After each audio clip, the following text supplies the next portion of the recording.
मुंबई के निकट वज्रेश्वरी में 2 दिन का महाकाल भैरव साधना शिविर का आयोजन किया जा रहा है। यह साधना शिविर उन लोगों के लिए बहुत जरूरी है जो देवी के उपासक हैं, क्योंकि बिना भैरव के आशीर्वाद के किसी भी देवी को प्रसन्न नहीं किया जा सकता।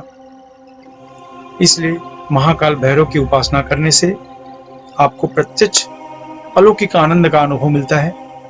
अगर आप कुछ प्रत्यक्ष अनुभव करना चाहते हैं तो नीचे डिस्क्रिप्शन में लिंक दिया है, जहां पर भाग लेने के लिए आप फॉर्म भर सकते हैं।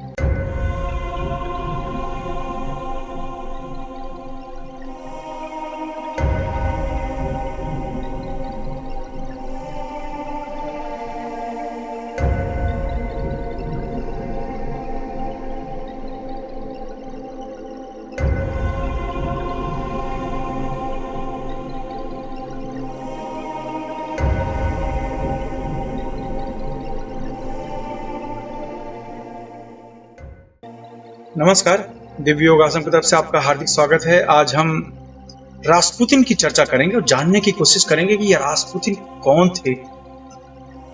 पूरे रसिया में इनकी चर्चा सबसे ज्यादा क्यों की जाती है, इस बारे में जानने की कोशिश करेंगे। अगर हम रूस के इतिहास की चर्चा करें तो सबसे ज्यादा चर्चा रासपुतिन की जाती है। उनका पूरा नाम ग्रिगोरी रासपुतिन था। रूस में ये सबसे ज्यादा लव मशीन के नाम से जाने जाते हैं।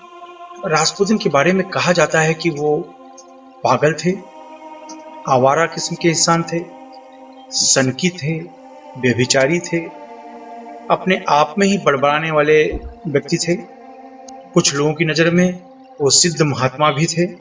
अलग अलग बातें इनके बारे में कही जाती रही हैं। इनके बारे में अनेकों कहानियां कही गई हैं। इनमें से सबसे ज्यादा चर्चा इनके अवैध प्रेम संबंधों की होती रही है।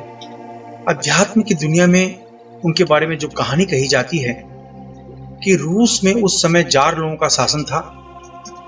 उन्हीं के शासन काल में 1869 में जन्मे रासपुतिन घोड़ा गाड़ी चलाकर अपना पेट पालते थे। उसके बाद कुछ समय बचता था तो वे अपने लिए गूढ़ विज्ञान का अभ्यास किया करते थे। यही कारण था कि वो अपने आप ही बड़बड़ाया करते थे। उनको देखकर लोग उनको पागल कहते थे। अपनी आध्यात्मिक शक्तियों का उपयोग करके वे जरूरत पड़ने पर लोगों का आध्यात्मिक उपचार भी कर दिया करते थे। लोग उनके पास धीरे धीरे आने लगे, अपना इलाज करवाने लगे। इस तरह से वो अपने इलाके में पूरी तरह से प्रसिद्ध हो गए। अब तो वे असाध्य से असाध्य बीमारियों को ठीक करने लगे। इससे उनकी चर्चा पूरे रूस में होने लगी। उन्हीं दिनों की बात है, रूस के राजा जार निकोलस द्वितीय और रानी अलेक्जेंड्रा के बेटे एलेक्सी को हीमोफीलिया नामक बीमारी हो गई थी, जिनका इलाज करवाकर थक चुके थे राजा रानी। लेकिन बेटे की बीमारी वैसी की वैसी ही थी, बल्कि बीमारी दिनों दिन बढ़ती चली जा रही थी। एलेक्सी सिंहासन का उत्तराधिकारी होने की वजह से राजा रानी की चिंता बढ़ती ही जा रही थी। रासपुतिन की चर्चा राजा रानी तक भी पहुंची। उन्होंने रासपुतिन को अपने महल में उपचार के लिए बुलाया। रासपुतिन ने राजा को भरोसा दिलाया कि वह राजकुमार को स्वस्थ कर देगा और राजकुमार का आध्यात्मिक इलाज करने लगा। और अपनी आध्यात्मिक शक्तियों का उपयोग करके कुछ ही दिन में राजकुमार को पूरी तरह से स्वस्थ कर दिया रासपुतिन ने। अब तो राजा रानी के अलावा पूरा शाही परिवार रासपुतिन का मुरीद बन गया था। रानी का झुकाव रासपुतिन की तरफ बढ़ता गया। अब तो राज परिवार के सभी फैसले रासपुतिन के सलाह के बिना होता ही नहीं था। देखा जाए तो एक तरह से रासपुतिन ही राजा बन गया था। यानी रूस की गलियों में रात गुजारने वाला फकीर राजमहल में कैसे पहुंचा, किसी को समझ में नहीं आया। रासपुतिन वहीं राजमहल में ही रहने लगा। कहते हैं कि जब पैसा और ताकत सर चढ़ के बोलता है, तब व्यक्ति का दिमाग 7वें आसमान पर पहुंच जाता है। उसे सही गलत का अंदाज नहीं रहता। यही हालत रासपुतिन की हुई।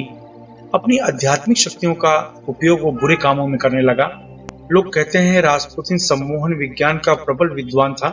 अपनी इसी शक्ति के दम पर उसने रानी को अपने वश में कर रखा था। यही नहीं, राजमहल की कई महिलाओं के साथ उसके अवैध संबंध थे, और जो भी स्त्री उससे एक बार संबंध रखती थी तो उसके लिए वो किसी से भी बगावत करने में भी आगे पीछे नहीं देखती थी। धीरे धीरे स्त्रियों के मामले में वे पूरी तरह से बदनाम होने लगे। वहां के लोगों में उनका खौफ इतना ज्यादा था कि रासपुतिन जब शहर से गुजरता तो इमारतों के खिड़की दरवाजे बंद हो जाया करते थे। वहां की महिलाओं में एक जबरदस्त खौफ आ चुका था। 1914 में जब प्रथम विश्व युद्ध छिड़ा तब सबका ध्यान रानी के बर्ताव पर गया। रानी का अत्यधिक झुकाव रास्पुतिन की तरफ होने से लोगों में अफवाहें फैलने लगी। रूस जर्मनी से युद्ध हारने लगा था, तब लोगों का शक रानी पर और रास्पुतिन पर जाने लगा। उनका कहना था कि जब हम युद्ध हार रहे हैं और शाही घराना अभी भी फकीर की बात पर विश्वास करके युद्ध क्यों लड़ रहा है। रानी व रास्पुतिन के ऊपर जर्मनी के लिए जासूसी करने का आरोप भी लगाया वो लोगों ने, लेकिन ये आरोप कभी सिद्ध नहीं हुआ। महिलाओं से अवैध संबंधों के चलते उनकी कई बार हत्या करने की कोशिश की गई, लेकिन हर बार वो बच जाता।